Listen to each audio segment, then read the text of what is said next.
Please join me in the spirit of prayer. Spirit of life and love, we come to you pulled in many directions by our roots stretching out in all ways. Help us to find purpose in all these roots, even if some of them stretch us out to places we might not want. Even roots into sand can help give balance to us. Even roots into poor soil or concrete can draw a few nutrients or moisture. Having roots into deep, rich soil can help us use these other roots. But even more, let our roots be what connects us out to the world. Roots can hold together soil to prevent erosion.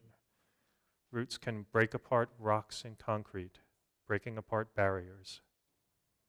Some of our roots may be broken, but some will endure, even to further generations.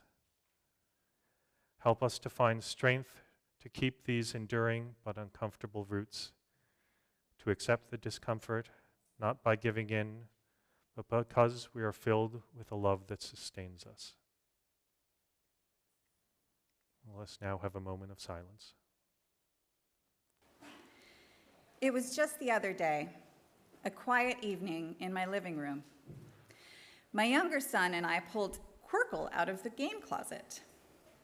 Little squares of colors and shapes grew into a beautiful design on the living room floor. We joked, we laughed, we belonged.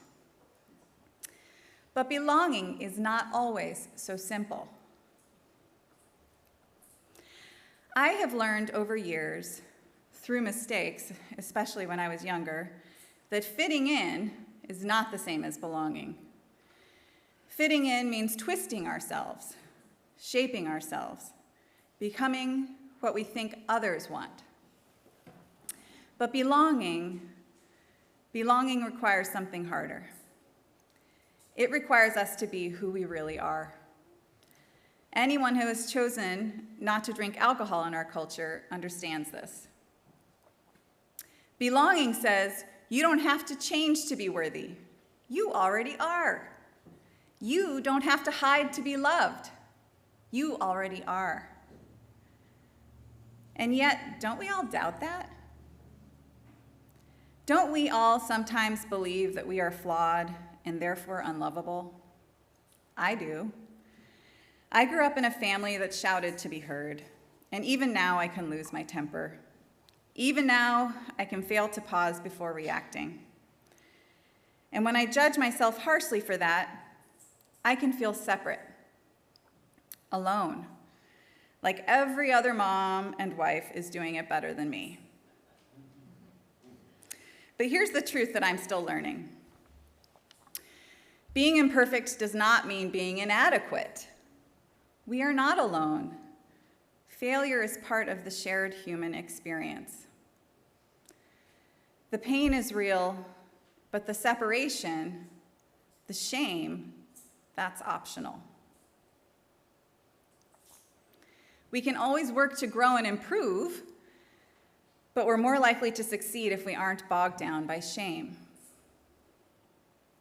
Kristen Neff, the author of Self-Compassion, writes that our fears and self-judgments are like blinders. They keep us from seeing the hands reaching out to us. Hands of family, hands of friends, hands of this very community. As a mom, I want my children to feel that kind of belonging, a belonging that does not depend on grades or popularity or effort, a belonging that says you are loved because you are. That's all. That's enough. In our family, we try to practice a growth mindset.